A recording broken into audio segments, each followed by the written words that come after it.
Good morning, mob family. Hello, everyone. How we doing? Welcome, and put the comments on. Jeanette, 1:30 in the morning. I don't know how you do it. Let's see. Let me just go down the list. See if you guys are really observant today. There's gonna be a little quiz at the end. Start with hello, Connie. So there are a lot of you on Facebook and a lot of you on YouTube. So hello, everyone on YouTube.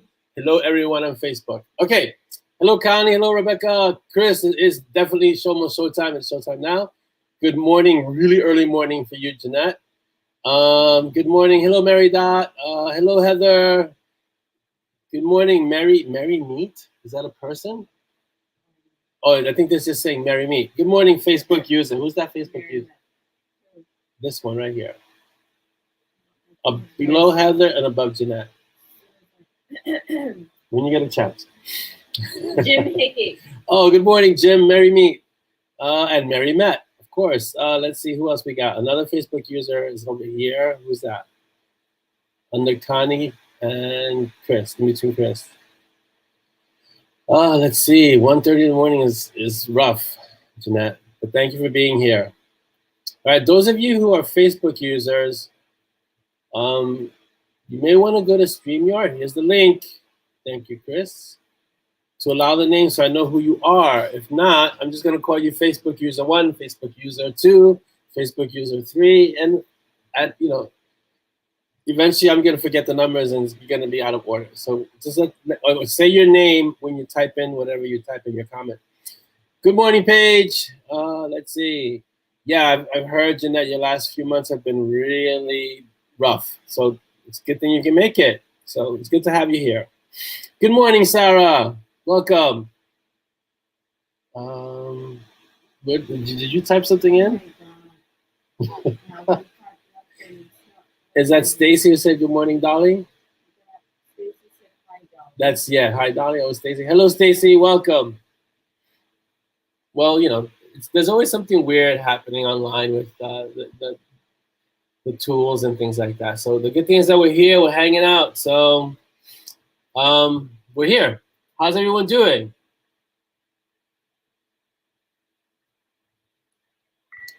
You're back to Facebook user again. Yes, Linda.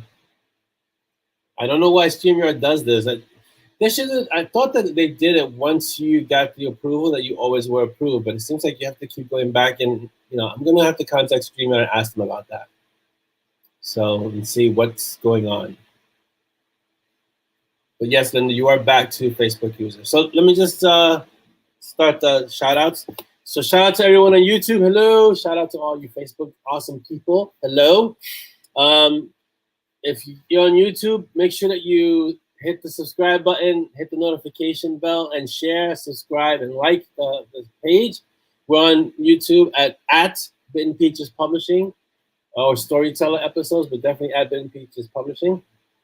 We're also on Zazzle, so go to M&S, EMANDES, and there have been a lot of, I've got emails, we've had purchases. Awesome, yeah. So I'll forward those to you. So if you ever see me going like this and talking, it's not that I'm ignoring you, it's that I'm talking to Dolly. Dolly, stick your hand and say, let them know you're here. I'm talking to Dolly. That's Dolly. Dolly's like her imaginary hand is like, it's really me. I just go like this. Yeah, exactly. We have the same ink and everything. So yeah, go to Zazzle, pick up some swag. This is some swag from Zazzle. Dolly designed this hat. It's awesome. It's like my favorite hat now. The only problem is that I have to keep an eye on it because the youngest Valkyrie and Dolly, but especially the youngest Valkyrie, I said, you know what? I think that hat looks better on me than it looks on you, and has decided to start appropriating it. So here's the link for M&S. Let me put it up. Boom. There we go. Use that reference link, please. It helps us keep track of what's going on. Okay. We don't have any new patrons, but we're very happy for all the patrons that we currently have. I'm working on the next story, which is Peanut 2. That's all I can say. If you know Peanut, the first story, which is only a Patreon story, if you know that story, then Peanut 2 is basically Dex going through a day of trying to teach Peanut to harness her abilities. You can imagine how much fun that's going to be. So that's Peanut 2. That'll be coming out in June, right? May, June? June? End of June. End of June. So it'll be then. Okay? If you want to read that story, you have to be a patron because it's only for the patrons. It's on Patreon, and it's only for those people who've gone, I guess, into that extra, I guess, step, we want to call it, and they're patrons. So that's where it's going. So that's, that's, if you want to read it, that's where you got to go. What was the last one that I wrote? The last page, sorry. Roland and... Oh, the circle. Got it. Okay. It's just because I have to keep track somehow of the circle. Yeah, it's probably a Facebook issue because YouTube does seem really smooth, and StreamYard is really smooth right now. So I think it's a YouTube issue. Is it harder or easier than teaching Simon? Both, harder and easier. Yeah. So it's gonna be fun. It'll be fun. And the Morgan will make an appearance because yeah, she's gonna have to.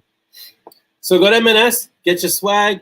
If you want to get the stories that are only for patrons, you got to join Patreon. We have really low tiers because we want everyone to kind of join if they can. So join if possible.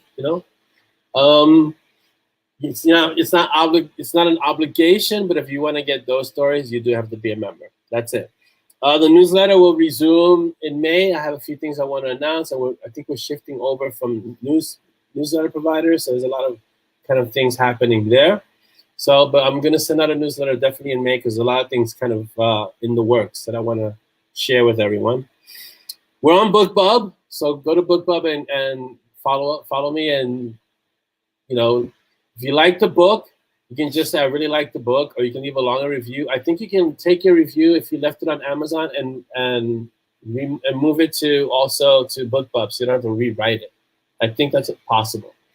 And we're also in Binge Books. Binge Books is kind of expanding and growing, and they're getting very well known. And they have an AI thing called Marlowe, which helps authors. I haven't used it, but it's supposed to help authors be able to not write the book, but have the right parts of the book so that they can kind of make the book a really well-written book. Did I say book enough in that statement? In those statements? I should count it. So, but Binge Books is getting really well known. They have their own app now, and they're expanding and they're growing, and they're really helping a lot of independent authors, which is what I really like about Binge Books. So go to Binge Books at bingebooks.com and find me there, and then just follow, and then that's all you have to do. Okay, let's see. What do we got? So Lost Ones came out, obviously March 31st. Nocturne Melody came out April 28th, I want to say. Do not expect another book at the end of May. Not happening. My brain, it almost had a seizure writing those books like that. So it's going to be maybe end of June for the next book. Not end of June, the middle of June. Because I have to open it up to the art. And I apologize. Nocturne Melody, for those of you that were shredders, it got jammed in the art. So it got really truncated. So for the next book, which is Archmage, is Monty and Strong 20. I want to say it's 20. I'm going to hide this comment now. I'm going to allow it to have a good, at least a week, if not more, because it's going to be a fairly long book too. So let's say, Michelle, this is for Binge Books. So if you haven't gone to Binge Books, go there, find me, and do a review, or just say, hey, how's it going? Things like that. Thank you, Anthony, for joining Patreon. That is awesome. Let's see. Let's go up. I've missed a few things. So Chris, don't forget to put these links in the mouth. Chris always puts these links in the mouth. That's Zazzle. Then we have, this is where we are on YouTube. And this is our Patreon. So just go there. I'm going fast, but these links will be up in the room later. Let's see. Who's saying can't stop beloved? Is that you? That's Malcolm. Thank you, Malcolm. I saw your beard. Your beard is nice too. It's looking pretty good. Did you dye it, Malcolm? I know you were dyeing it for a charity. The last time I dyed it was a book. I was in a collaboration with John Logsdon. I think he was the first Badlands book. And we had pre-orders, and if we were going to hit a certain number of pre-orders, I was going to dye it purple. It was just a goatee back then. It wasn't the whole thing. And we had over 400 pre-orders.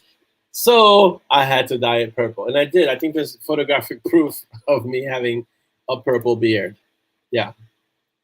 So don't worry about, listen, guys, I want to reiterate this. Don't worry about not getting your art issues in on time, because this Nocturne Melody was a really, really, really short shred. So don't feel bad. I mean, if you got questions in, if you have to read the book, a lot of you have sent me corrections even after the book has been out, so that's great too. So don't feel bad. Yeah, okay, love the beard too, very touchable and brushable, better be Dolly. So. How do you know it's me? Huh? How do you know it's me? Because no one else is saying it's very touchable and brushable. It's you. And yes, to dispel any myths, she does brush the beard. This is her brush, her beard brush thing that she likes to do. Yes, we have a video of the purple beard because I had to go online, and then I think I was like reading parts of 2 Yards and Butterflies or something. I know I was actually caught on video with the purple beard. So yeah, so it's growing in. It's not itching.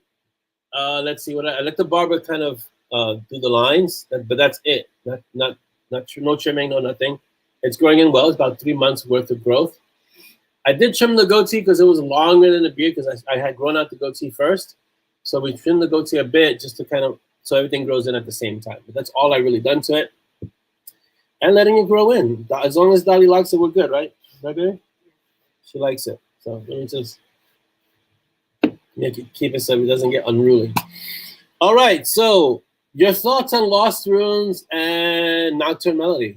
Nocturne Melody just came out, so I think that's the most recent one.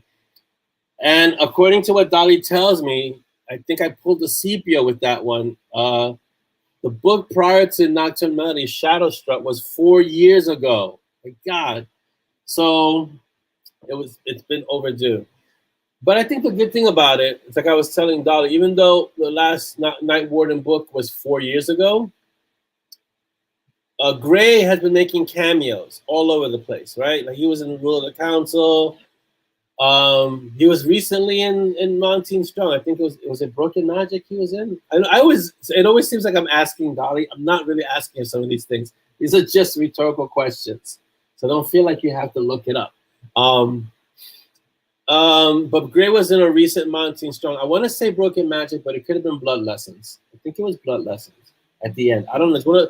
I know he was in a recent Mountain Strong story.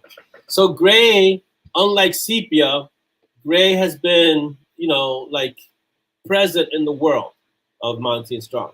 It's just that he hasn't had his own story told until recently, like now with Nocturne Melody. Yeah. I don't remember. We read these pages over and I over. blanked them out. I erased them. Yeah, he was in the Abyss in Broken Magic, right? Which I didn't mention in Nocturne Melody, which was intentional. He has the Abyss in Nocturne Melody, but I didn't want him to go there because the dive was the focus. And he wasn't going to relocate Cole or Frank from the dive to the Abyss because that wasn't the point of the dive is a neutral location, even though it's an informal one. He has to be, that place has to exist, has to be there. What does Michelle say?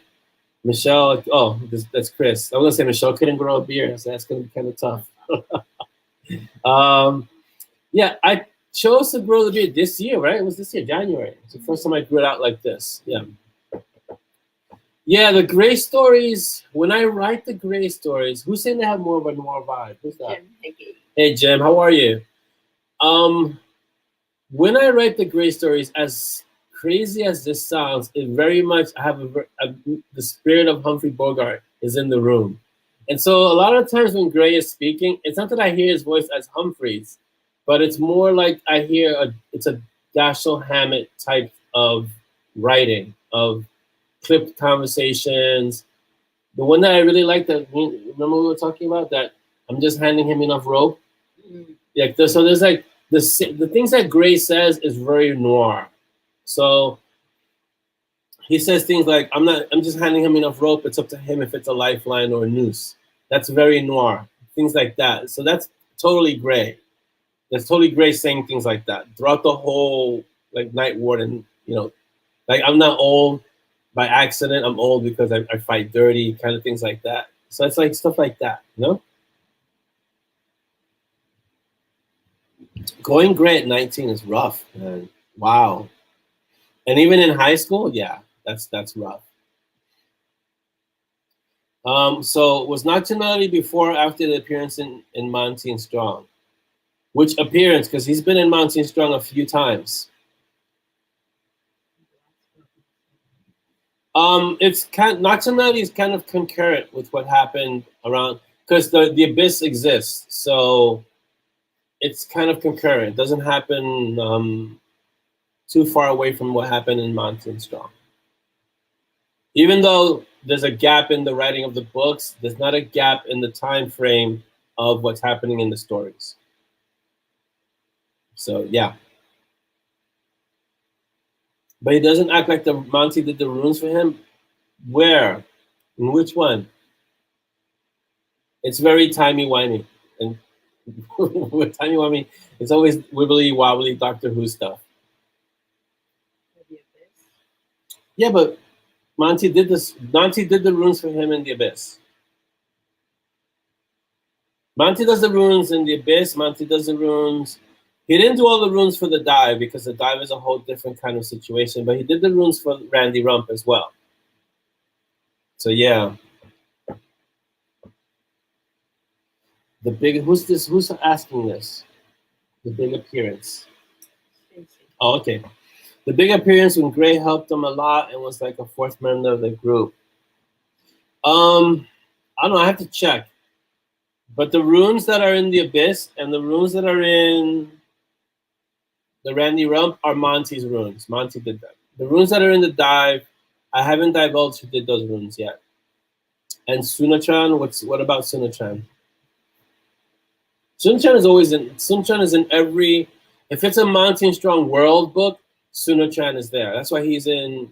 That's why Cecil, even though he doesn't make an appearance, Sunachan is mentioned in the Night Warden books because it's the same world. The shame is that we didn't get to see the Vengeance in action because it would have gotten obliterated, and I didn't want to obliterate the Vengeance. It's a nice vehicle. Not that that stopped me before, but I didn't want to obliterate that one. Rune's name for Monty. Yeah, that. Okay. I don't know what that means, but okay. But okay, so yeah, let's see. Oh, the Montague treatment, the Montague package. Yeah. That's what they name now. So Cecil, remember, if you go back a few books when Simon suggests to Cecil that he should name it the Montague treatment or the Montague package, Cecil took that to heart and really started naming the runes for certain cars, the treatment or the package, the Montague package. So that's basically what it's become. Yeah, the Beast. I love that car. I mean, I actually had a 72 Camaro. So that car is like amazing. Yes, so I don't want to spoil it, but yes, the Vengeance okay, first of all, has everyone read Nocturne Melody? Because I don't want to say things that are spoilerish because that would ruin certain parts of the book. But to answer your question, Michelle, yes, because Gray can't do anything with the Vengeance. He has the Beast to deal with, and the motorcycle belongs to Coda, the motorcycle that he has. So Coda handles that. He's not gonna drive the Vengeance when it's not ruined the same way as the Beast. The Beast is a much safer vehicle. Yes, because even though he calls Monty tea and crumpets because he's British, right? And sometimes just crumpets. He'll refer to him as Tristan when it's a little more serious. Yeah. for sure. Oh yeah, and Michelle, it's very true. All those vehicles go back to Cecil eventually, whether it's intact or in pieces, depending on who's been riding it, like the Mobula or the Mobula, and a few of the cars that the Aventador. They all go back to Cecil eventually. Yes. Let's see. Are M&S hats available in the Zazzle store? Yes. Dolly, did you answer? Yes. Oh, Facebook user Dolly, yes.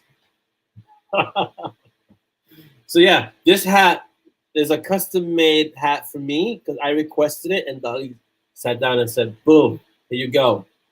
So yes. The Tea and Crumpets goes back a few books because I think Gray was speaking to Roxanne, and that's where it comes from, the Tea and Crumpets, because he was making fun of Monty. So yeah.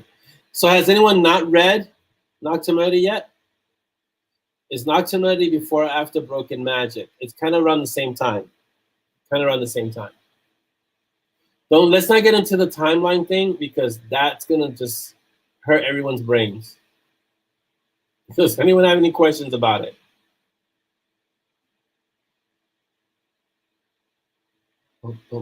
Yeah, at some point, I guess we should sit down then and figure out the timeline of all the books, but that's gonna really require some Sid level unraveling for sure. Oh, I'm sorry, Jeanette. Yeah, I know, because right now you're going through a lot. So read what you need to read and keep yourself busy. And then once you can get back to full strength and full mental focus, then you read other stuff. What's better, M&S is so you guys like M&S better M&S than S&M. That has been touched upon in the stories. Yes, it was mentioned first in Tunias and Butterflies, way back. Yeah. Timelines, jeez. I'm telling you, if we were going to start unraveling the timelines in the books, we really would need Sid to step in and start doing some lead designing because it's a pretzel of a knot of a enigma mystery wrapped in a fantasy and a dream. It's crazy. Well, it hurts my brain because they all seem friendly and want to help each other after Broken Magic. Well, because they all know each other, right? So they call on each other when they need help. But there's another group that's coming that's not going to be as friendly. So you'll see. No alternate universe. The alternate universes are self-contained. Like let's say Jericho and Porter and Bug, that's their own universe. Even though Sunachan kind of made a cameo in the Porter and Bug universe, it was only because of the Nomad. That's it. So it is like a Gordian knot. So it's an endless knot. So the endless knot that you see on every book cover, kind of, it wasn't by accident. It kind of explains the world that they're in is this very convoluted, complicated place. So how's the paranormal romance book going? It's going. I'm not going to even comment on it until I can make more progress on it. So yes. Well, I'm glad you enjoyed Being the Hour. So that was a really fun book, and we got to renovate the Unisphere. We'll say renovate. We got to renovate the Unisphere. So now we're going to focus on the Flatiron Building. I think the Flatiron Building is going to be a casualty in Archmage, among other areas, but I think that's going to be the most memorable one, the Flatiron Building. Yeah, that's what I'm not doing, Chris. I'm not rushing the romance book. Like I think about it, and I really have to do more homework on it, so I'm not going to rush it. And I might have to redo the beginning because I want the beginning to be a little different. So I'm not going to rush it because once I jump into that genre, I want to make sure I do it right. Same thing I did with urban fantasy and Monty and Strong. When I jumped in and I really dove in, I made sure I tried to do it as right as possible. Yeah. The Assassin Hotel. No, the Assassin Hotel, if you're thinking about the one in John Wick, that's the Delmonico, way downtown in Manhattan, near Wall Street. It has the same look because it's a triangular type. It looks like it's a triangular building. But the Flatiron is not in John Wick. The Flatiron is on 23rd Street, 22nd, 23rd Street. off Broadway, and the Delmonico's is the site that's used in the John Wick building as the Continental. So they both look amazing. The Continental, the Delmonico's is a real place. I've been there. It's a fantastic restaurant. I don't know if it's still open. I haven't checked it out since before COVID, but yeah, it's a great place, and it's triangular like the Flatiron Building. It's just not as prominent because it's way downtown, so a lot of people don't know about it as much as a Flatiron, you know. So yeah, let's see what else. Part of me hoped you'd have been able to finish the romance before Rare. Oh yeah, I'm hoping to have Rare 2025 in Brisbane. Yeah, go to Rare first of all with maybe just one book. It's not gonna happen. Go to Australia. Jeez, I'm not even going to Vegas, but so I don't know about Australia. What else did I see here? I was asking, so Orlando is careful with spoilers. I'll be for better. Oh, okay, yeah. I'm gonna try to be really careful with spoilers about Nocturne Money in case no one has read besides Jeanette. I'll try to keep it. I'll keep certain areas. I'll try to keep it generic as much as possible. If you ask a specific question, I'll try to answer it specifically without spoiling the story. As for going to Rare, I don't consider myself a romance author anytime soon, and I'm just kind of, dipping my toe into that genre, and I still feel like I have a lot of stuff to learn. So it's gonna be a while before I can really get into. So 2025, even though it's a few years away, 2 years away, I don't see myself in Brisbane as a author, as a romance author, or joining the Romance Writers of America or anything like that. So, but I'm never gonna say never. I mean, I could write the first romance book and then it blows up and becomes this huge phenomenon, and the next 50 Shades of Grey, starring Grey and Coda as agents or something. Maybe it could be 50 Shades of Grey Strider, different. What time is it? Okay, cool. So yeah, so we'll see. I mean, I'm gonna write it. It's just that, as Chris says, I can't rush it.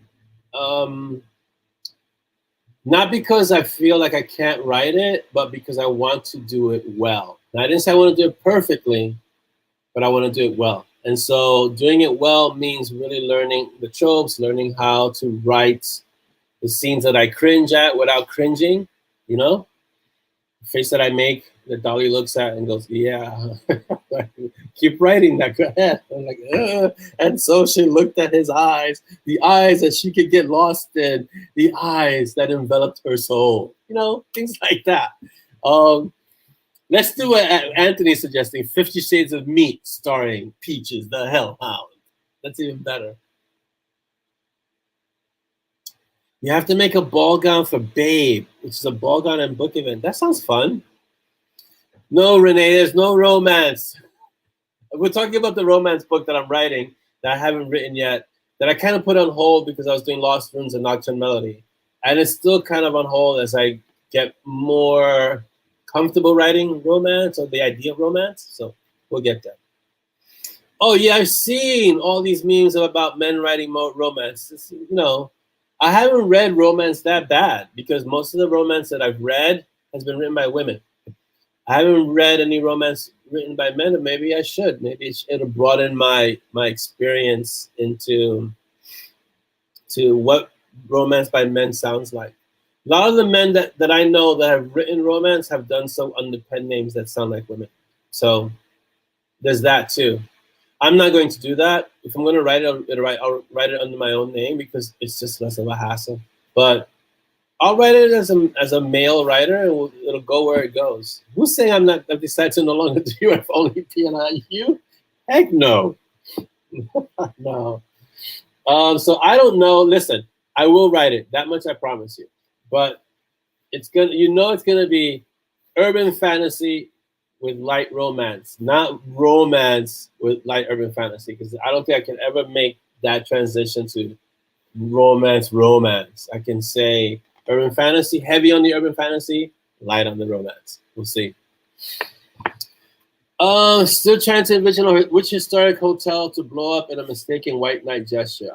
In New York City, there's plenty of hotels to blow up. So yeah, no bodice rippers. And hello, Lisa, welcome. Yeah, I'm not gonna practice. So here's the thing that I that I decided upon really early on in the Montague and Strong series. Any romance that's in that series, in that story, is going to be romantic tension. There's not going to be any actual romance because it takes away from the story. If I'm going to practice romance and if I'm going to do it or bring a romantic element, I'm going to do it Luther style with sociopaths. I'd probably do that in the Treadwell Supernatural Directive stories where Sebastian and Regina have a romance, but it's this really scary, twisted, sociopathic thing on her part. And that sounds fun. So we'll go take it from there. And Earl adjusted his overalls. Come here, woman. They didn't make your remaining toes. Remaining toes, really? Shirley Jean May jeans. Yeah, that'd be like what I would write. So it sounds horrible. So yeah. So I'm not gonna practice with Tristan and Roxanne or Simon and Michigo because it's just not gonna work. Dex and Morrigan, that would be erotica. Who wrote Dex and Morrigan? That would be Jim. Yeah, Jim. Dex and Morrigan would be erotica. I don't think I'm allowed to put that. That would be a whole different book. As Dex always alludes to when he shares with Simon or Monty, and they both go, no, TMI, wait, TMI. You know, it's like, no, thank you. So in Monty and Strong, there's romance, but it's subtext. It's subtext, and it's designed to be background. It's designed to allude to the emotions that are there without addressing the emotions that are there, you know? So, and then with Dex and Morrigan, you know, it would be too raw, and then that would be erotica. And that's why Dex always makes Simon or Monty be like, no, it's okay. You don't need to share that much. Thank you. And Dex takes great pleasure out of embarrassing Monty and Simon. Yeah. Yeah, Morgan would take over the torture. Yeah, that would not be good. Yeah. So we'll leave the romance in Monty and Strong in the background.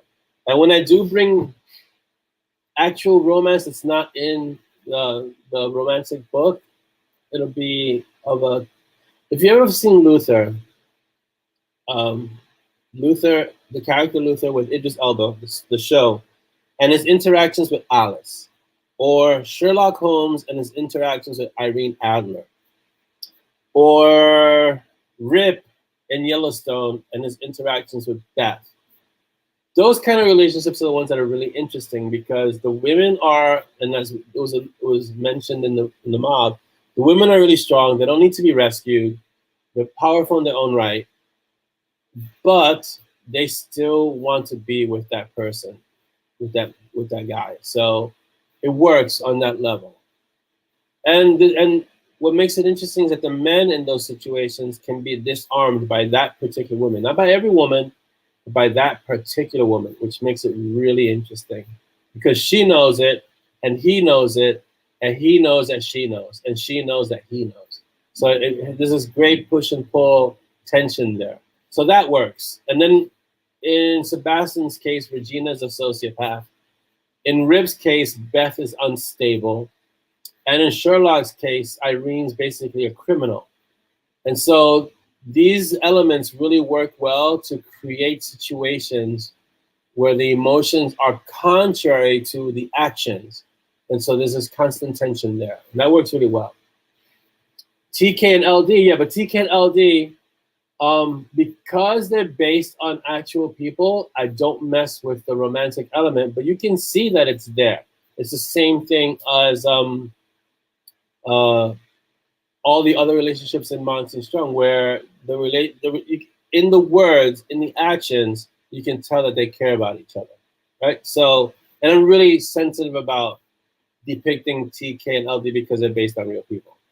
Anyone that's based on a real person and that's still alive in the books, I'm more sensitive than any other character. So yeah. And Chris, you're so correct. We do not want to see behind the doors of decks. No, you don't. Trust me, you don't. Welcome, Sarah. I'm glad that you made it. Yes, Chris, exactly. And so it's stated, it's known that TK and LD are in love. We understand it. They've been together for a long time. That they're the kind of relationship where they've been together so long that they know each other. Like, they really know, they can finish each other's sentences, they can do things, and they have that kind of almost psychic connection where they know each other's minds. And so you leave that alone. It is what it is. It stands on its own, and there's no need to kind of put it in as window dressing. It's understood, Oh, in stories, Anthony, the best romantic partners are sociopathic. Yes, in stories. In life, you don't want a sociopathic partner. You don't. So, and that's why you'll see that I don't really present TK and LD together too much. It's usually one or the other, but when I do present them together, I'm very careful about how it's done because they represent actual people, So subtext is often the way. Sometimes something I wish a few romance actors would remember. Fade to Black. Yeah, I'm going to be doing Fade to Black. I can tell you right now from the onset, Fade to Black is going to be my friend too, because I'm not going to get into all the details of what happened. It's going to be Fade to Black. I'm not writing on 50 Shades of Grey. So if that's what people are expecting, they will be disappointed. And that's okay because they can find those kind of books elsewhere. Yeah, Wow, you were lucky. An Italian girlfriend for 6 years and you're still here to tell the story. That's pretty amazing. It's right up there with Latinas. I always say that my wife has to be crazy to stay with me. She's right here. She's right here next to me, and she has to be a little crazy to stay with me. That has to be. I think that's a prerequisite. So then she gets my brain because in the question about the concert, she knew exactly what concert it was going to be. So you should have written the answer down. You should have. Yeah. Chris, I'm surprised you were allowed to move out of state because usually you'll get hunted down and hurt. And if she has a big family, everyone will hunt you down. So whose wife stayed with them for 34 years? Jim. Oh, Jim, yeah. 34 years is a long time. Are you still together? Congratulations if that's the case. Yeah, that's the best time to leave if you have an Italian girlfriend. Late at night, during a snowstorm, a blizzard, and an eclipse, if you can manage it. So that way you can get away safe. Greek husband for over 30 years, Sarah. Wow. Yeah, I know. I had a lot of friends that were Greek growing up, and their families were insane. Yeah, that's about the nicest way I can put it. But I will say, close-knit families, very close-knit families, but all crazy. Yeah. And they remember very much of Latin families, pretty much the same thing. Bye, Linda. Thank you so much for being here with us. It's awesome that you were here. Thank you. Have a great weekend, Linda. So a story, Anthony's asking for a story of what happens when M&S accidentally walks in on Tex on the Morgan. Roxanne has to come over and wipe their memories. Yeah, I don't know. I don't think that's ever going to happen.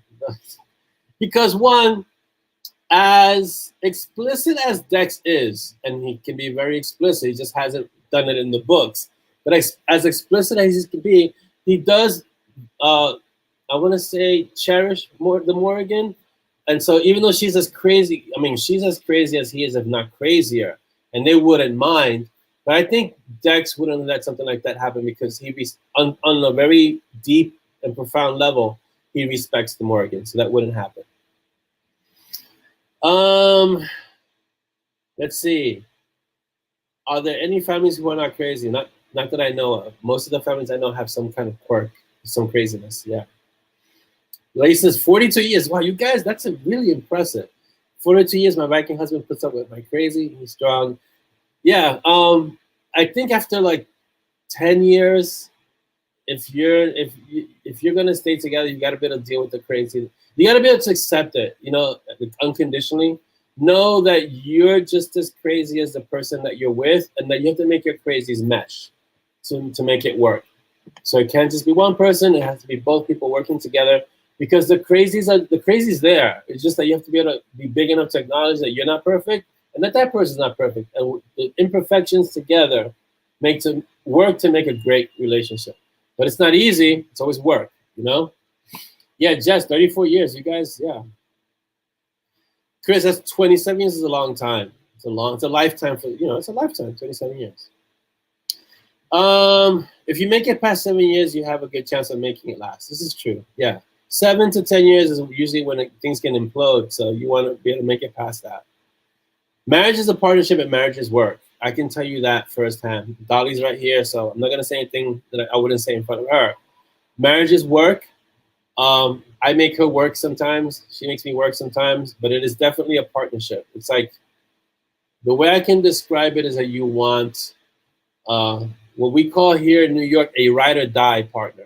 When it's a ride or die partner, it's like, as you're getting the guns, she's getting the bullets. You know what I mean? It's that kind of situation. Like, where are we going? Let's go. Like, I got to go take care of business. And she's getting the bullets to load the gun. Let's go. You want someone that's going to be there with you when things are good, and it's going to be there with you when things get bad. And no matter what, they're there with you. So, yeah. Connie, wow, 53 years. That is amazing. That is amazing. Please send up my congratulations. That's amazing. Crazy in the constant relationship is quirky. Yeah, I guess it's quirky. It's crazy. It's insane. Think about the choice that you're making. You're going to stay with one person for the rest of your life, hopefully. That's going to take a lot of understanding and patience, and compromise is what it takes a lot of too. So yeah. So if you could do it, 53 years is incredible. So 42 years, 27 years, 34 years. Yeah, those are amazing numbers to be along. To be together that long is amazing. The bartender at the dive is an interesting character where you find out more. Yes, in the next Night Warden book, you find out more about Cole. Yeah, for sure. If you're with the right person, the work is for good. Yes, what happens is when you find the right person, that person makes you a better person. And so it's not a cliche. You end up being more together than you are apart, which is amazing. But again, it takes work. And you have to be willing. Who was I talking to? I was talking to my son, talking to the warrior, Ray. I said, there are things that I can do that I'm good at, and there are things your mom does that she's good at. And we let each person do what they're good at. So, because I was telling him something, he was like, why do you always fill the gas? Right? Well, I was driving, I was picking up from work, and I said, I got to stop and fill the tank, right? I know this is very old-fashioned of me, so don't, take it for what it's worth. But I never let Dolly fill the tank. Not because it's a chauvinistic, masculine thing, because for me, it's like, she shouldn't have to fill the tank if I'm driving the car and I'm around and I can fill the tank. Why would I let her fill the tank? I can do it, right? It's not that she's never done it. She has. It's just I'm also, remember, I've practiced martial arts for, at this point, 35 years. So gas stations are notoriously places where men are at. And so it could be a dangerous situation, especially if he's going to fill the gas at night. That's not going to happen, right? So I tell him, there are things that your mom is good at. There are things that I'm good at. I'm going to be filling the tank because it's something I can do. And it's not a danger for me. Even though in certain instances, it can even be dangerous for me. But it's not a danger. Whereas I wouldn't want her filling a tank of the gas at the gas station at night because she wanted to, because I didn't do it. So that's why. I thought it was because for you, halfway empty is considered empty. Well, that's my other rule, right? For me, I can run it down. Yeah, you run it to. My other rule is, and this is a good one if you have kids and you want to show them, I always tell the kids halfway is E, right? Because you never want to. This is from when we were having kids and she was pregnant and she could burst at any moment and we would have to drive to the hospital, right? So I always said halfway is E. So you never let the car get below half. Once it gets to half, you go right back up and fill it back to full. Because you never want to have an emergency where you need to drive somewhere and the first thing you realize is, you don't have gas. What the heck? No. Always make sure you have a tank full of gas, no matter what. And Dolly knows I'm OCD about this. Yeah, unless you're on the highway going to Vermont. That's when I get panicked. I'm like, okay, it's at E, and I don't see another gas station for like another 100 miles or something. It's crazy. It happened. Yeah, it did happen. It got low. I was like, hell, what's going on? So, that's a good question. Who wrote that one? Will it take 4 more years to learn about coal? Who did that? Was that you? Oh, that's Stacy. No, Stacy, it won't take 4 years. It won't take that long, I promise. No more long gaps between the actual novels. So understand that the novels are, if you look, I'm not writing that many different novels. I'm trying to narrow it down to a select group of series so that I can stay within those series, you know? Yep, and always you need to be ready to bug out. So there's an old saying, at least here when I was growing up, stay ready so you don't need to get ready. So you should always be ready, you know? So same thing with, yeah, Chris, same thing with the oil. Oil, always check the oil when you get in. If you got to change the oil, I change the oil regularly. And it's because last time I know it was a maintenance thing. It was crazy. So no, oil, gas, keep your car running for the longest time if you can do those things. Tire pressure. Those are the things I take care of so that she doesn't have to worry about it. So she gets in the car and she drives, and that's it. She doesn't have to worry about gas. She doesn't have to worry about oil. I take care of that stuff. And she has areas that I don't worry about. So that's how it works. It's a partnership, right? So, yeah. Exactly, Chris. If you're there waiting for the gas to be filled, you might as well take care of other things, wiper fluid, oil, transmission, all that other stuff that you can do while you're waiting for the gas to be filled. Yeah. Today's show, marriage advice. Our shows are basically the Seinfeld of the internet and YouTube because it's really a show about nothing and it's also a show about everything, right? So see, like I'm sure that's Stacy in Louisiana, right? Yeah, in a place like Louisiana or any other place where you've got to get ready to go quick, you cannot afford to say, oh, I got to go look for gas now. No, you got to get in your car, drive away. Louisiana, Florida, any of those coastal states where they can get hit by natural disasters. New York, not so much, but I was doing it because my wife was pregnant. She was here, pregnant, and it was any moment, it was like, we got to go to the hospital. And it's like, I'm not going to be at a gas station pumping gas, and she's gonna be in the car going, the pain, it's cramps, I'm feeling it. It's like, no, that was like my worst. That and traffic, right? Because I was always panicked about traffic. But that was something I can control, right? Having enough gas in the car, so if you have to bug out, you can go quick to the hospital. And then trust me, I can get to the hospital really fast if I have to. So, you know. But we don't have to worry about that. No, we don't have to worry about that. Our youngest is just turned 13. She just turned 13, right? Wow. 12. Why do I keep making her older? Z just turned 12 last month. You saw the pictures of the mini casino that they call arcades because I always thought arcades are like casinos for kids. I was telling Dolly this. Casinos are like that. Casinos are like, nope, there's no window and there are no clocks. When I went to 20 Books and 50K, I noticed that there's no window, no clocks, no way for you to gauge time. Even when you walk in the door, like the entrance to the casino, the doors have like that black tint. So as soon as the doors close, you can't even tell what time of the day, if it's night out, because if it's the middle of the afternoon, you can't tell. And that's designed to keep you focused on gambling. So, yeah.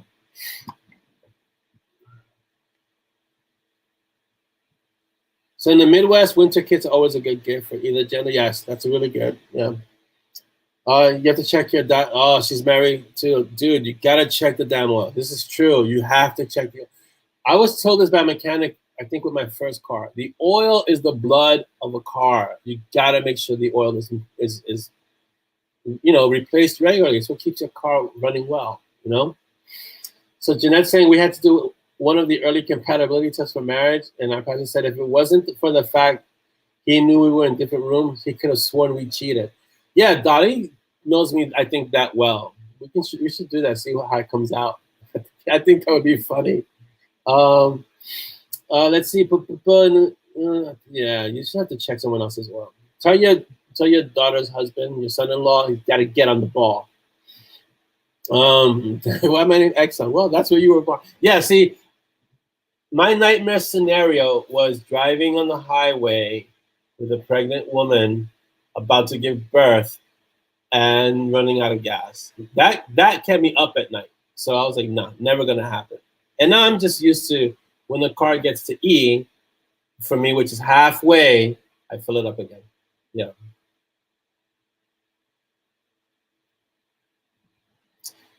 I thought in Australia, because Jeanette's saying, I'm glad I live in Australia as we don't have to really have places where you have to be that situationally aware. I thought everything was trying to kill you in Australia. All the animals, all the creatures, all the insects, everything's trying to take you out in Australia. Doesn't that require situational awareness? So, yeah, Chris, I had a Honda prior to the Honda that I have now. All you got to do with Hondas, at least from my experience, and I've had many different kinds of cars, but all you got to do with Hondas is keep the oil, making sure it's replaced regularly, and regular maintenance. And those things, you can run them forever. Yeah. Is this where you tell me you drove yourself to the hospital while in labor? Yes, this is where you tell me you drove.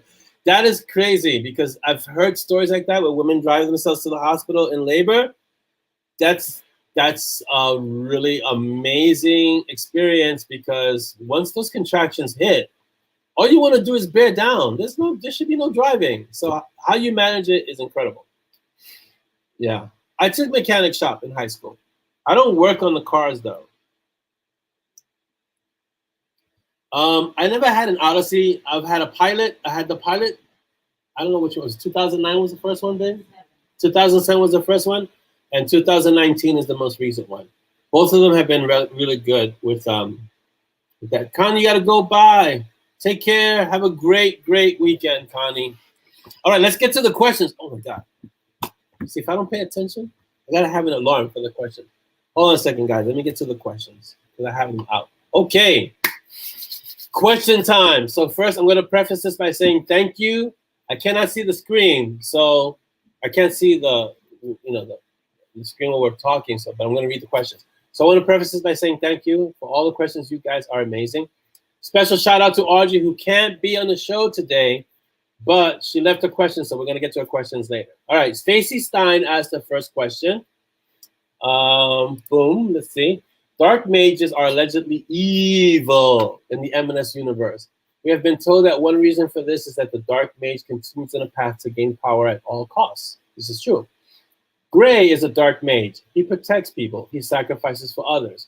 He does not search for power, and he seems to be a fairly good guy. Why is everyone so afraid of Monty turning dark? Because Gray is much older than Monty, so he's able to refuse the temptation of the darkness, which is why when you see his interactions with Izanami, it's never, I want more power. It's more like, I'm never giving up control to you because I know what the danger is. Whereas Monty is still young and he can be swayed by the darkness. And the fact that he's a Montague means that he's really pretty powerful. And if he goes dark, they're going to have to kill him because he's going to be kind of too strong to stop.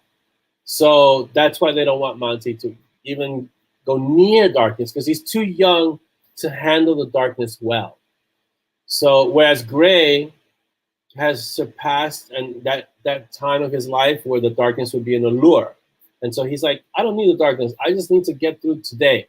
So, and he's old. Gray is old and he's been around. He's being like, it's like when you have an old guy and a young guy thinks he needs to prove everything to everyone. And the old guy's like, I've been there, done that. I don't need to prove anything to anyone. I'm good. That's basically it. So the young guy operates on bravado and ego, and the older guy operates on wisdom and experience. So it's a different mentality. And the young guy, if he gets to be an old guy, will understand that it's better to operate on wisdom and experience than bravado and ego. Because bravado and ego can get you killed. Wisdom and experience, you avoid the conflict from the beginning. So that's why everyone is scared of Monty turning dark, because he's too young to deal with it effectively. Great question. Rebecca asks, how old is Monty? Very old. Monty's about 200 years. 200 years old. And Gray? Gray's much older than that. I don't think I've ever given a definitive answer for Gray. Just like I've never given a definitive answer for Dex. So, but they're really much older than that. If you read the first book, Wander, I think the age difference is talked about there. I've left the ages of certain mages ambiguous on purpose because I need them to be old without being like specific about it. So it gives me leeway as a writer, as the stories I can have them do certain things, and I don't have to fix them to a certain time. I know this is a nightmare for people who like to have continuity and timelines, and it has to be this way. I apologize, but that's the way certain ages will be. Because for Dex to be together with the Morgan, he has to be really old. He can't be this young mage, because she would eat him up and chew him out and like spit him out.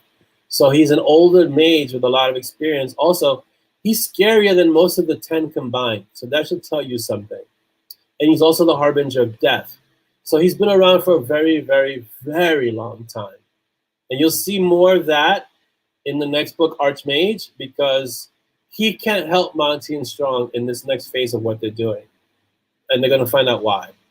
So I can't tell you more than that because it'll spoil the story. Next question. Jim asks, the mage is dark but not the magic? Yes, the mage is dark. So if I don't know how it's expressed in other books by other authors, because it can be dark magic and things like that. But in the Monty and Strong world, as you've seen some of the conversations between Simon and Monty, magic itself is not dark. It's the use of the magic that determines if it's dark or light. So the mage is dark. He can use the same spell as a light mage, but if he's using it to incinerate a group of people, that's a dark mage. So the actions are what determine darkness or light, not the magic itself. Because the magic can be used, it's like fire. You can use a fire to warm a home, or you can use a fire to burn a home down. The fire doesn't have any alignment there. It's how it's being used. Magic is very much like that. So yeah, so the mage is dark, but not the magic. Rebecca asks, have we met Simon's family yet? No, not yet. Hasn't been discussed, won't be discussed until, yikes, Deadeye, which is it's like a lot of books in the future. I want to say, let's see, Entropy is going to be 21, Archmage is 20, Entropy 21, then 22, Corpse World 23, Immortal 24, Resolutions 25, Mortal 26, Outcast 27, Shieldbearer 28, Saints and Monks 29, Major Monsters 30, Deadeye. So book 30. So you got 10 books to go before you even start hearing about Simon's family. So I hope you can wait that long, but I'm looking forward to bringing them into the storyline, into the world, because it's mostly been Monty's family, but Simon's family is going to be very, very interesting. All right, next question. Jeanette asks, in Stormblood, we're told Simon grew up on the streets when talking about the historical areas of London they haven't yet destroyed. So was Simon something of a street urchin, which is what I imagine growing up on the streets means? Or was it more of living in a lower income bracket that meant trips to places of cultural historical significance was limited? In this context, growing up on the streets means that he has street savvy. So growing up on the streets, there's different kinds of intelligence, at least when I was growing up. There was academic intelligence, and then there was being streetwise. Simon is streetwise. And what that means is you can be academically intelligent, but particularly in any big city, but if you walk the streets of New York City and you are not streetwise, you're in danger. Like there are neighborhoods you shouldn't walk into. That'd be streetwise. You can be academically bright and gifted, but if you walk into the wrong neighborhood at the wrong time, you may not walk out again. It's that simple. So people who are streetwise know the ways of the street. They know what areas to go into, when to go into them, who to confront, who not to confront, what to do when you're in the street, what not to do, things like that. There's a lot of things in New York, particularly New York, but I think any major city, there are neighborhoods you don't go into unless you know the people who live there.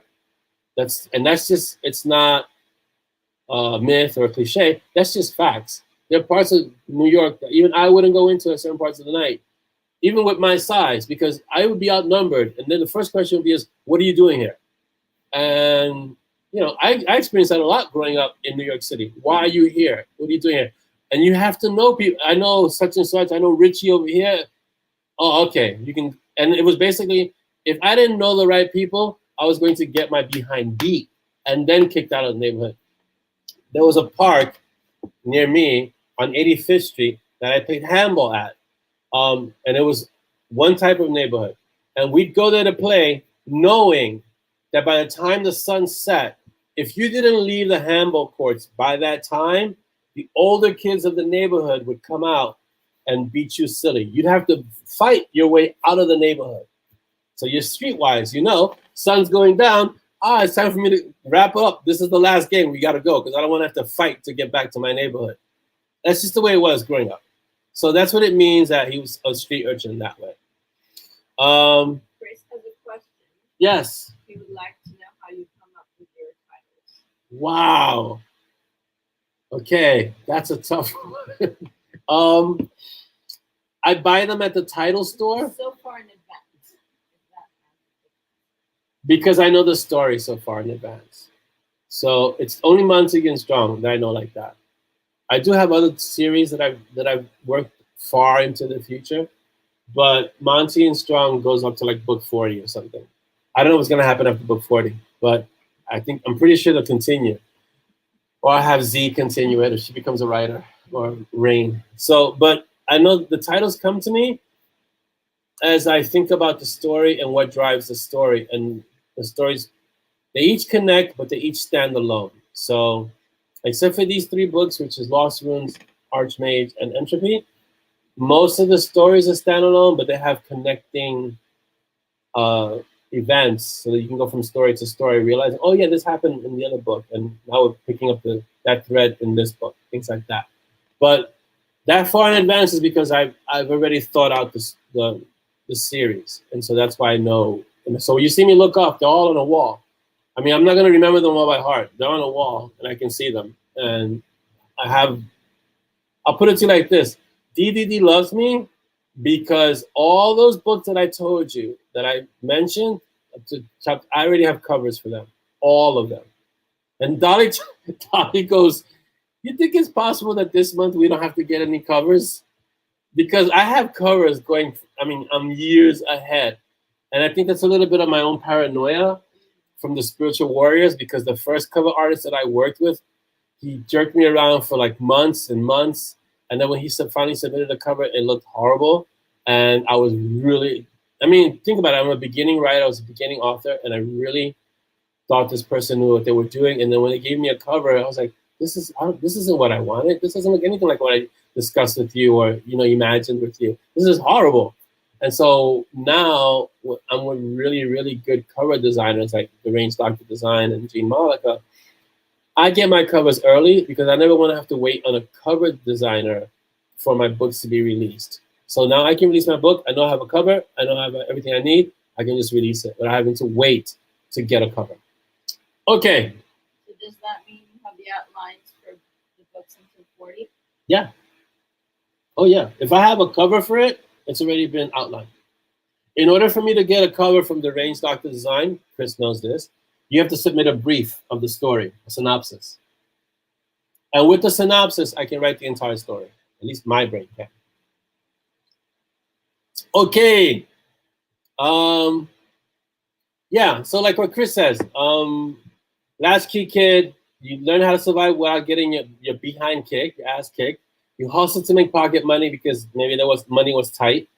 In high school, you would hop the freight train home to save bus fares. So you find different ways. Yeah, that's what it means to be growing up on the street.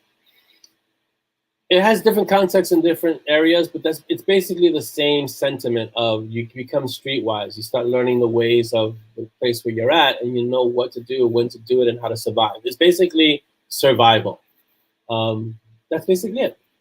Another question from Jeanette. For both Dolly and Orlando, what concert would you have gone to in the past if you have gone to anywhere in the world? And so she had the answer before I had the answer, like before I read the question. Like I read the question and I thought of it. And then when she read the question and told me, I said Depeche Mode.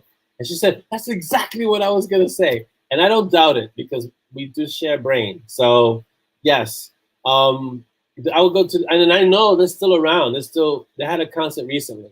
So, but now it'd be just a logistical nightmare to go to a Depeche Mode concert. And I don't know if I could hang like I used to hang when I was 20, 30, So, but definitely Depeche Mode, Jeanette, because it's an awesome group. I grew up with Depeche Mode. It's an awesome group. It dates me a bit, but yeah.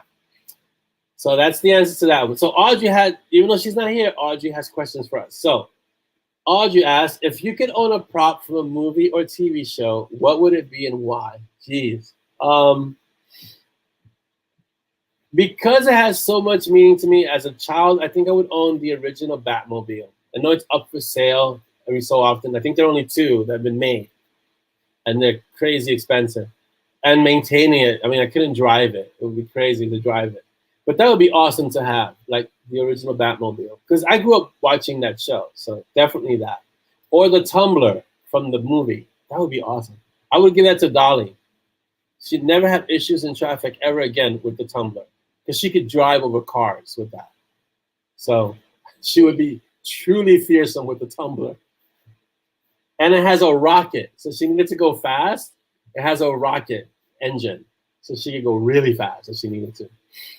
Next question. Dolly, this one's for you. What character did you find most interesting in the M&S world and why? Really, Audrey? Are you going to ask her that? Really? Go ahead. It would be Michiko. Michiko. Why? Because she's independent, she's strong, she doesn't depend on Simon. She might love him with all her heart and be there when he needs her. But she doesn't sacrifice who she is to be with him. And she kicks ass. Yes, she does. I hope you guys heard that. Find out if they heard that, because it was great. Did you guys hear it? Did you guys hear that? It's an awesome answer. Okay. I guess if I could have another thing, to go back to the question, if I could own a prop from a movie or TV show, I would also, they made a really big model of the Enterprise, another show I grew up watching. If I could get that, I mean, not a model like this.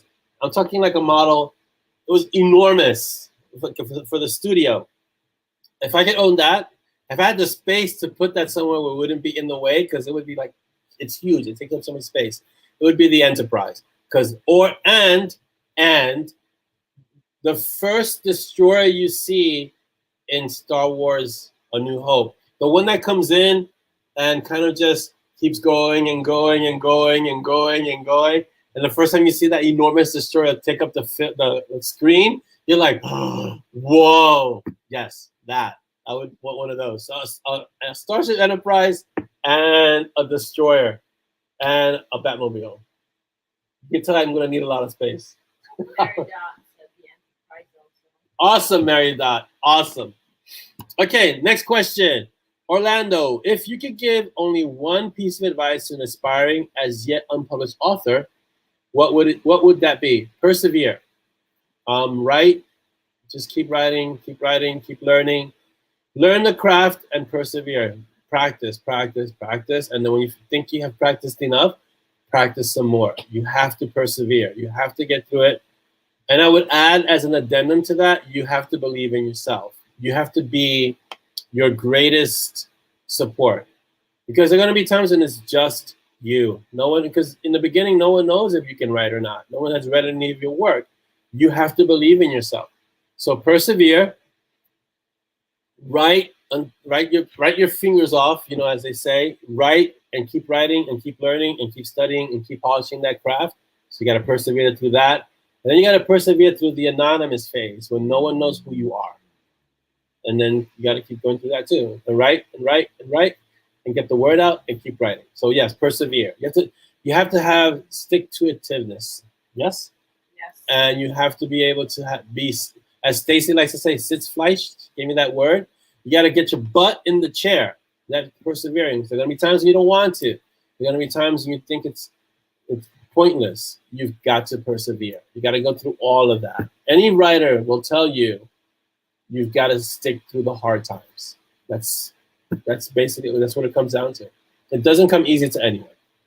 There's this great comment from Cheryl Strait. I should read it. So, but I won't. But I'll put it in the MoB. It's easier. But you got to have grit. That's really what it is. You got to have grit. It's really important. Okay. We have, let me go back to StreamYard. We're back. Yeesh, I'm sure there's so many different comments I've missed. Let's see. Chris, you ready with the links? Let's do it.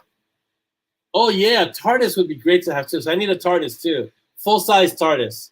Inside and outside. So, yeah, full-size titles would be great.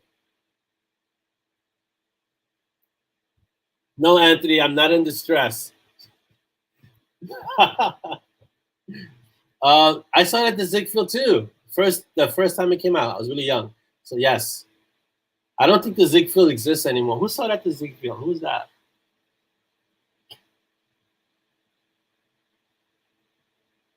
Okay, bye, Renee. Thank you so much for being here. Oh, getting a review from a stranger is really awesome, Chris. It's really awesome. All right, let's do our authors, because a lot of authors have their launches recently or have new books coming out. So we're gonna start with Ben Zackheim. Unholy Deuce launches today. It's live. It's part of the Duo, which stands for Delta Underground Operatives. It's live. It launches today. Please go get that book. Let's support him. Let's get him that orange sticker. Let's get him up in #1 new releases, and or #1 bestseller, either or. And let's just get the word out. Let's support our indie authors. You guys hear me always saying let's support our indie authors, because we have to support our indie authors. So if we can do our small part here at the MoB, and we're going to put all the links are going to be up in the room. So go get Unholy Deuce, which is the Delta Underground Operatives. It's important. It launches today, so it's awesome. Let's see, Joe Belcastro. Oh, so our next author is Joe Belcastro, Dominature. It's his first book. He's done the second book, and I believe he's working on the third book. So again, he's one of our MoB authors. Go grab this book. It's new. He's not brand new, but he's starting out, and he's kind of reworking everything. So don't go so much by the cover. He's kind of in the process of revamping the image of everything. So go grab his book, support him, and we're going to help him transition into the author that he wants to become. So go get Dominature, Joe Belcastro. It's an interesting story. I haven't read it, but I read the synopsis. We also have our very own, and Joe Belcastro is a MoB author, by the way. And Kimbra Swain, Reincarnation, The Path to Redemption, book 3. So we all know Kimbra. Kimbra's one of our MoB authors. And so go grab this book. It's a new series that she's written. She's on book 3. Please grab her book. Let's support her. Okay? It's going to be awesome. All right. Rick Gualtieri and Rachel Carr. So when I saw this cover and I saw the title, I thought, that is really good. So it's called Deviant Dark Dryads, a fantasy adventure. It's book 4. Cover is really awesome. The story sounds really interesting. So go grab Rick and Rachel's book. It's a plaid, obviously. And, let's support him. He's the Mr. Bill the Vampire guy, and he's been around for a long time. And he's always been there for me when I needed when I had questions or needed help regarding the creation of the room and things with mods and stuff like that. Rick was one of the people that I went to who had all the answers, and he was patient enough to sit down, explain it to me. This is what you need to do. This is what you should do. So Rick is good people. So let's go get his book and support him, please. Then we have John Logsden has Grave Crusade, Gravedigger book 5. I don't know if he's going to continue the series. I know he said he was going to wait on the response, but from what I understand, it's a great series. I hope he continues to book 10 or 15. Also takes, writing. But I've collabed with John. He's a great writer. He's awesome. He's funny as heck. He's twisted. And, his humor. It's pretty, it's raw humor, but it's really funny and it's smart. And it catches you sometimes in the few seconds that you think about it and you go, oh! And so get this book, Grave Crusade, Gravedigger book 5. I really hope he continues the series because I hear really good things about it. So let's see. M.M. Crumley. So M.M. Crumley is writing about Doc Holliday, the immortal Doc Holliday. And she recently wrote a book called Doc Holliday Requiem. And we had a whole little conversation about, is it okay if I use Requiem? I'm sure I don't have the copyright on the title Requiem. So she's been writing, this is book 12. I know she writes kids books as well. She has some kids books. And she also has a few different series. But I think she's best known for the Immortal Doc Holliday series. She's on book 12. The pre-orders go to book 14. So she's been busy. She's keeping herself really busy. Just go get her book. Let's support M.M. Crumley and learn more about Doc Holliday. Start at book 1. It starts really interesting. I read the first few chapters. I don't have that much time to read, so it's hard for me to get these books and then read them. I have them all. It's just reading them that makes it really tough. So go get The Immortal Doc Holliday book 12. Then we have Stephanie Fox, A Heart of Fire, Dragons, Prince Mates. I said that all disconnected. So Stephanie Fox, A Heart of Fire, Dragon Prince's Mate. Her books. Stephanie Fox is part of the duo of Foxy Steele. So Alex Steele, Stephanie Fox, they write together. They're a couple. They're married. I met them, great people. I met them at 20 Books, 50K. Alex usually handles the marketing and infrastructure stuff, but he does writing. He does some writing as well. Stephanie does the actual writing. She's got the Chaos Mages, and she's now got this one. So please get this book. Great stories. She writes really well. So please let's support our indie authors and get this book. Let's see. Sarah, thank you so much for being here. The list will be up in the MoB room, so you can check it out at your leisure, or at your leisure, as they say. And let's see, we've got Chris Mixed Magic, Chris Chrisman. So our very own Chris Chrisman, Technomancer, has his series out. This is, I believe, book 1, and I know he told me it's going to be a trilogy. So this is Mixed Magic, the first one. Grab this one. This is where you begin on this adventure. So grab this book. Let's support our indie authors, support Chris. It's always awesome to mention new people as authors because it's hard to write a book. And so it's awesome to see new authors come in and start and see the whole thing, like, from inception to creation to release, and to see that happening over and over is fantastic. There's another book by Chris, which is Wild Magic. It's the next book. I believe that's the next or the third book. I know you're doing a trilogy. So get both. Look up Chris Chrisman, Great Mixed Magic, start there and pick up the trilogy, because that's why you can just listen. You jump on this adventure, and I know a lot of people who watch, and a lot of you who are here in the MoB are budding writers. You have a place where you can go, which is the MoB. We have a lot of authors, and we have a lot of people who started in the MoB thinking about writing and ended up writing a book. So please, don't think it's impossible. And one of the things about being an author that's so great is that it's never really too late. You don't have to worry about being physically, capable. All you gotta do is be able to learn how to write a story, learn how the structure works, and then you start getting to it. Start writing and start polishing and start getting better. There are people who didn't start writing until their 60s, 70s, 80s, I think, in some cases. So don't think it's too late. Get into it, start writing, and if you're in the MoB, we will definitely support you. Let's see, what else we have? Oh my God, look at the time. We gotta be done almost. Let's see. Marida, thank you so much for being here. Have a great weekend. You gotta get dressed for the day. Oh, I'm so sorry. Sometimes it's better just to hang out and be, I won't say naked, but just be comfy and have to get dressed to go outside. Chris's book is coming out. Book 3 is coming out in June. Wow, it's really soon. So that'll be awesome. So that was the second book. So please put all the links up in the MoB, Chris.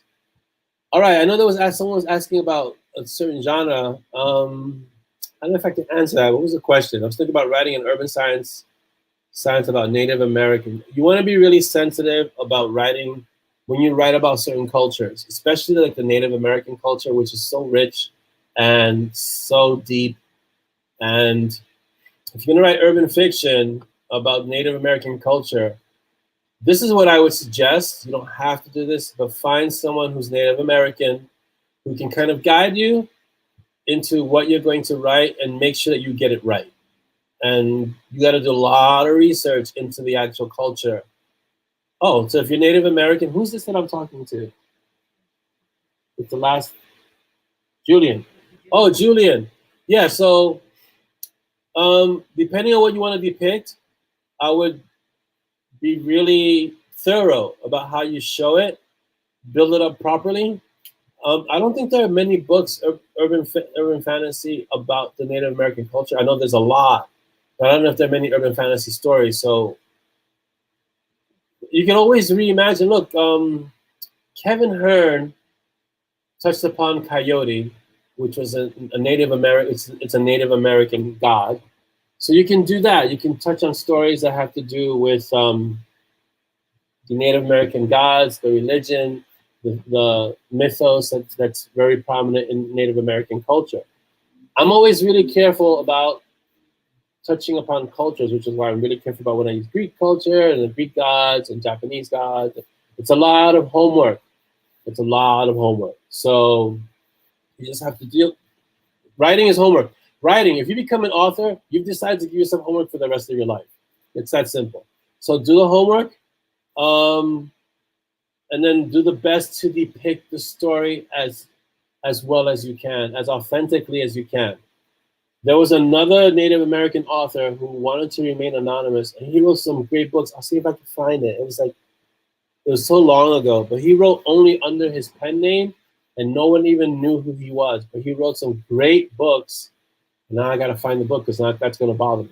So, but he wrote some great books. I'll put it up in the MoB, and they were excellent books. I don't know if he continued writing. I have to find it. Anyway, touching upon certain cultures, whether it's Chinese, mythos, Japanese, Native American, Greek, any kind of culture, mythos, Incan, Peruvian, Aztec, anything like that, you have to be careful about how you depict what you're going to depict, and always try to be positive. Don't denigrate another culture, because you will just bring so much heat to yourself. So I don't know which series it is, Julian, but I will find it and I'll put it up in the MoB, because I will have to find it now, for sure. And I'll put it up in the MoB as a post, and you can look at it. But it's a great story. I mean, like a really good story. And it was a series. But I just can't remember the author right now, because he wrote it.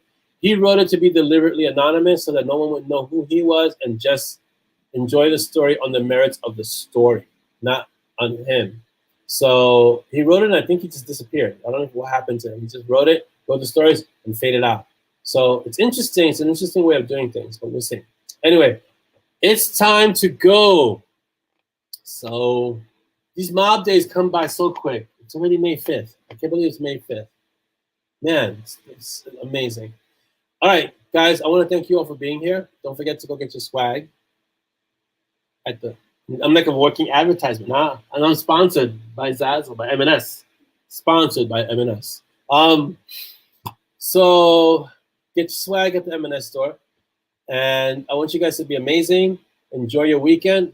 Have a great time. If you haven't read Nocturne Melody, please do so. If you haven't left a review, please do so when you can, because, you know, it helps with social proof. And above all, above everything, be uncommon.